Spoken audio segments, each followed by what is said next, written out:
Bulls Nation.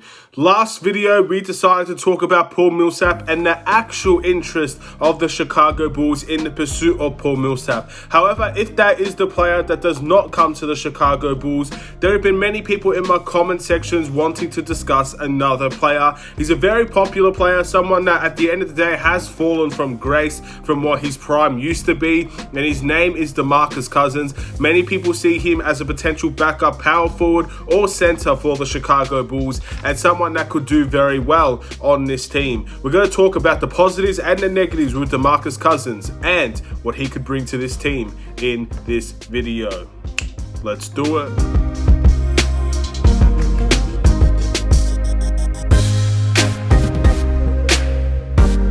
What's going on, everybody? It's the Aiden Sports Show, and welcome back to another video. Today we've got a Chicago Bulls related video referring to some, I guess, interesting concepts about bringing DeMarcus Cousins into the Chicago Bulls. Overall, it looks like we're looking at Paul Millsap at the moment, and hopefully that could be the player the Chicago Bulls lure into this team, and maybe we could see a really good team here with Paul Millsap in there. However, DeMarcus Cousins has also been discussed by a lot of people in my comment section, and I just wanted to make a video discussing whether or not we should go after DeMarcus Cousins. If all else fails, do we bring DeMarcus Cousins into this team? Before we get started, please like and subscribe to the Aiden Sports Show YouTube channel, turn notifications on, and let me know in the comments below your thoughts about DeMarcus Cousins. DeMarcus Cousins is one of my favorite players in the NBA. Of course, he was, at the time that I was growing up, he was in his absolute prime. This guy was a monster for the Sacramento Kings.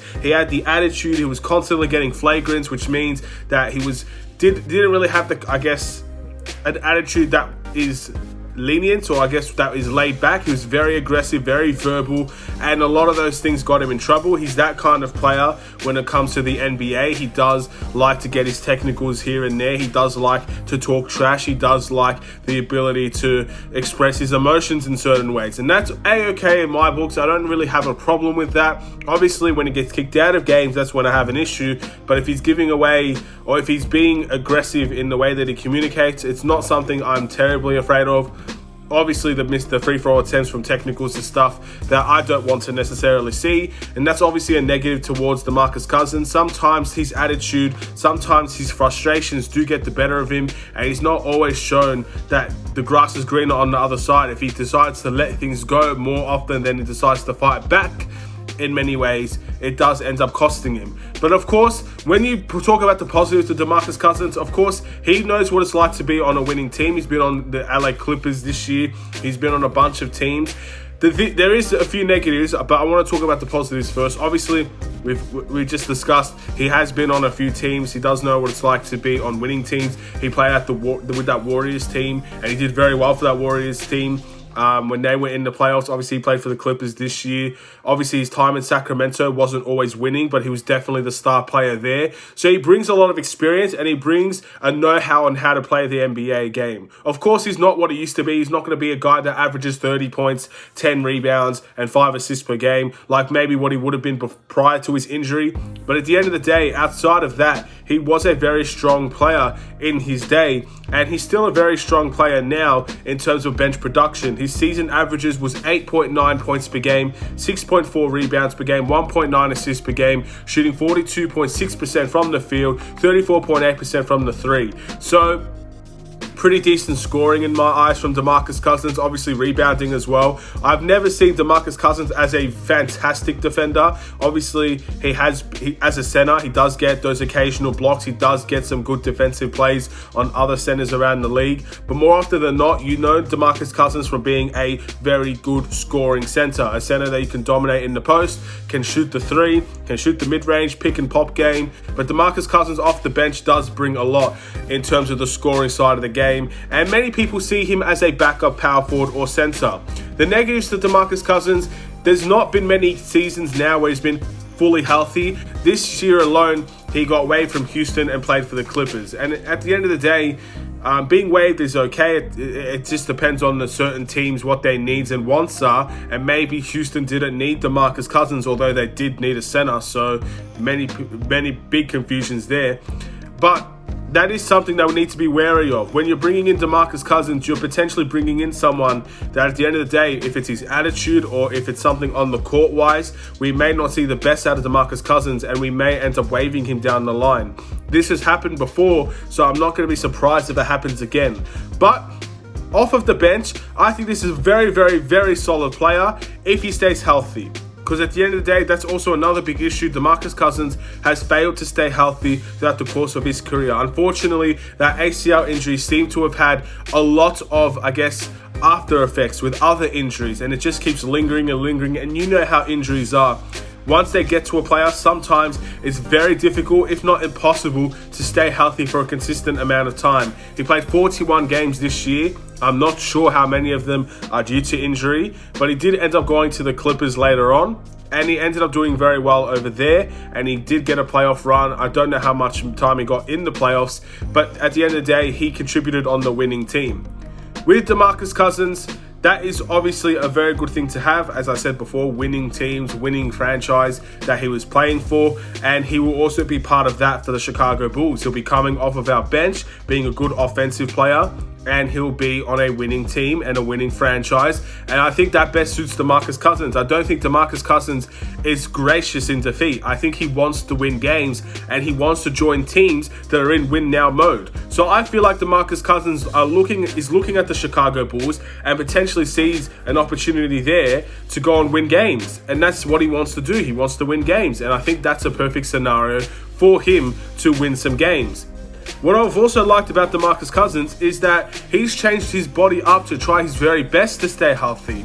I noticed from the Houston Rockets, compared to other years, he's a lot slimmer, he's more mobile, he's more agile. He's worked on his body a lot, losing a little bit of weight to become a little bit more of a mobile center in this league, which is the way that things are going now. Not every single center is going to be post-oriented. The bigger you are, the better you are.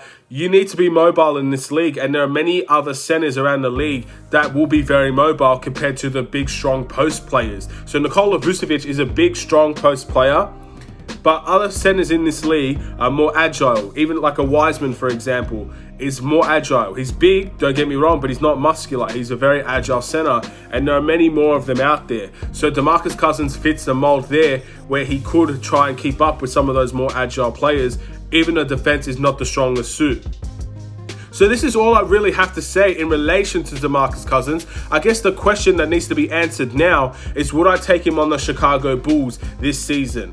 And first things first, I'm very convinced he will not be playing the power forward position if he joins the Chicago Bulls. If you're bringing in DeMarcus Cousins to be a power forward on this team, then I don't see you getting the best out of DeMarcus Cousins. DeMarcus Cousins, in my opinion, has always been a center, and at least a good center.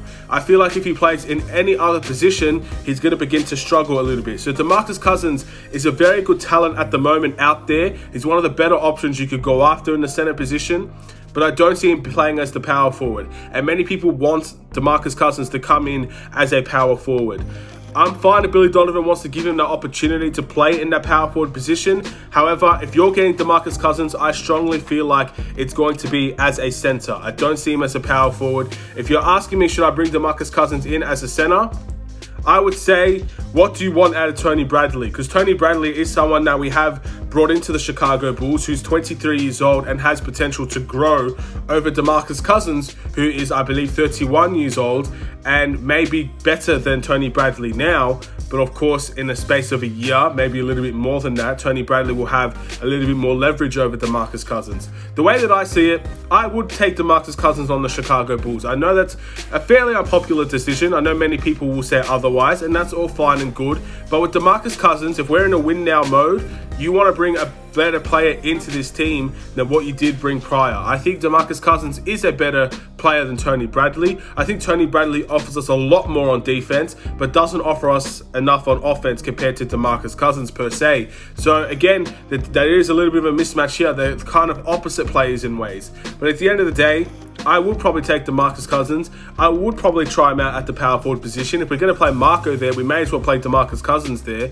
And we can see how that goes. And of course, if things don't go the way that it should, or if things don't go as planned, then we could do what other teams have done and maybe waive DeMarcus Cousins. But I would love DeMarcus Cousins to be on this team. Of course, I'm a fan of him. I like the way that he's played. And at the end of the day, I've grown up watching him being the best center in the league. That was when my time watching DeMarcus Cousins, he was the best center in the league. So of course, I don't think he'll ever get back to that, but it's something that I would be very intrigued about on the team. However, as a power forward, I feel like it has to be Paul Millsap at the moment. We'll see what happens with Paul Millsap. I think by the time Paul Millsap makes a decision, DeMarcus Cousins might already be on another team, and then that discussion is over. But if DeMarcus Cousins is still an option once Paul Millsap makes up his mind, and if it's not the Chicago Bulls, then maybe you think about DeMarcus Cousins, and maybe DeMarcus Cousins thinks about the Chicago Bulls.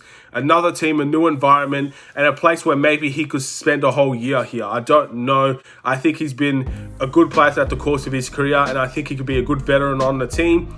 Hopefully the attitude issue won't be a problem, and hopefully it could work out, whether it's a power forward or a center on the team. But yes, I would take DeMarcus Cousins, but I would say go after Paul Millsap first. Don't go after DeMarcus Cousins straight away, because then you could be missing out on Paul Millsap, who maybe wants to join the Chicago Bulls. And that seems to like the direction that we're going in. We are interested in Paul Millsap. Shams said it himself, along with a bunch of other teams, that we are interested in Paul Millsap.